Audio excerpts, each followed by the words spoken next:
Assalamualaikum warahmatullahi wabarakatuh. Nama saya Nirna Alwin Yasmin, NIM nomor 2. Pada kesempatan ini, saya akan membahas tentang teori konsumsi dalam perspektif ekonomi Islam. Apa sih konsumsi itu?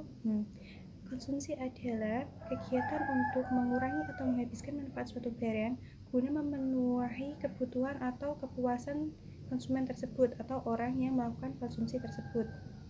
Terus, apa sih bedanya konsumsi dalam ekonomi Islam dengan konsumsi dalam ekonomi konvensional? Sebenarnya, tidak ada perbedaan yang signifikan. Hanya saja, ketika kita membahas tentang ekonomi Islam, maka kita tidak bisa terlepas dari Al-Quran atau hadis. Karena Al-Quran dan As-Sunnah tersebut merupakan prinsip-prinsip dasar dari ekonomi Islam itu sendiri. Seperti, ketika kita ingin mengkonsumsi sesuatu, kita harus memastikan terlebih dahulu apakah barang tersebut mempunyai manfaat atau tidak, atau malah barang tersebut mendatangkan madorot bagi kita. Suatu benda mendatangkan banyak madorot dan hanya sedikit manfaat, maka Islam akan melarangnya. Seperti contoh, pengkonsumsian khamar. Khamar sangatlah mendatangkan banyak madorot bagi tubuh kita ataupun lingkungan sekitar kita, malah tidak mempunyai manfaat sedikit pun. Oleh karena itu, Islam melarang kita untuk mengkonsumsi khamar. Nah, ketika suatu barang mempunyai banyak manfaat untuk kita ataupun lingkungan kita, maka Islam sangat menganjurkan kita untuk mengkonsumsi barang tersebut. Terus, ketika kita menjalankan konsumsi, pasti ada sesuatu yang mendorong kita untuk melakukan konsumsi itu tersebut. Nah, faktor yang mendorong tersebut adalah yang pertama dari tingkat pendapatan. Tingkat pendapatan seseorang yang berbeda-beda mempengaruhi faktor konsumsi dari orang tersebut. Semakin tinggi tingkat pendapatan, maka akan semakin banyak kebutuhan dan akan semakin banyak barang yang akan dikonsumsi. Seperti contohnya, perbedaan pendapatan antara artis atau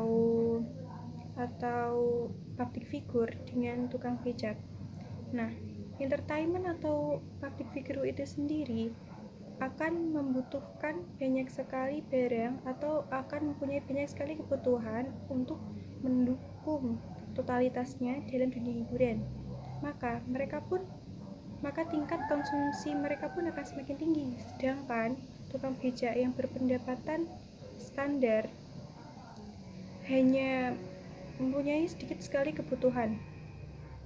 Itu pun kebutuhan yang menurut mereka sangat penting bagi mereka. Oleh karena itu, tingkat kebutuhannya pun menurun. Nah, yang kedua yaitu tingkat harga. Tingkat harga sangat mempengaruhi dari konsumsi itu sendiri ya. Ketika tingkat harga naik, maka masyarakat akan berpikir panjang ketika akan mengkonsumsi suatu barang. Seperti contoh kenaikan harga cabai.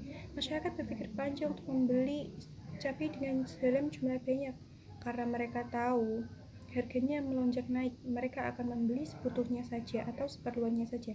Tetapi ketika harga turun drastis ataupun terdapat diskon-diskon seperti itu, maka masyarakat tidak akan berpikir panjang untuk membeli barang itu, bahkan akan membelinya secara berlebihan atau mubazir. Contohnya saja ketika ada diskon di pusat-pusat perbelanjaan, maka orang-orang akan berbondong-bondong untuk membelinya. Bahkan mereka tidak hanya membeli sedikit, melainkan banyak-banyak tanpa memikirkan atau tanpa melihat sisi kebutuhan mereka. Mereka hanya memikirkan tentang kepuasan diri mereka sendiri. Kemudian selera masyarakat. Selera masyarakat sangat mempengaruhi dari konsumsi tersebut. Nah, ketika masyarakat menyukai suatu barang atau suatu benda, katakanlah itu handphone, maka mereka akan melakukan pengorbanan, mereka akan melakukan upaya apapun untuk bisa mendapatkan barang tersebut, menabung atau kerja agar bisa mendapatkan barang tersebut. Tetapi ketika mereka tidak menyukainya, maka mereka jika mereka tidak bisa membelinya, mereka tidak akan melakukan usaha apapun. Yang terakhir yaitu sikap masyarakat sendiri. Ketika masyarakat mempunyai sikap dan kebiasaan konsumtif atau membeli barang dengan tanpa memikirkan kebutuhan mereka akan membelanjakan semua uangnya untuk membeli barang tersebut tanpa melihat apakah barang tersebut berguna atau bermanfaat bagi mereka atau tidak. Bahkan cenderung barang-barang tersebut malah tidak berguna bagi mereka. Nah, di situ akan menimbulkan yang namanya mubazir. Apa sih barang-barang yang boleh dikonsumsi dalam Islam? Sudah pastinya barang yang boleh dikonsumsi dalam Islam adalah barang yang halal. Karena ketika kita membicarakan halal, barang tersebut akan mempunyai banyak manfaat, maka karena Allah tidak akan mengharamkan suatu barang kecuali kemadorotan. Nah, pada zaman milenial seperti ini, banyak orang yang memproduksi barang haram, bahan baku barang haram menjadi suatu produk yang dilabeli halal. Nah, jadi kita harus melihat bahan baku dari barang tersebut dan juga cara memproduksinya. Seperti pada zaman saat ini, pencampuran ganja dalam permen-permen, pencampuran barang haram dalam suatu barang halal yang dijadikan menjadi produk halal.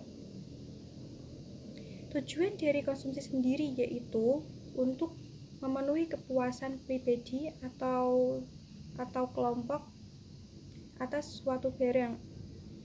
Terima kasih. Assalamualaikum warahmatullahi wabarakatuh.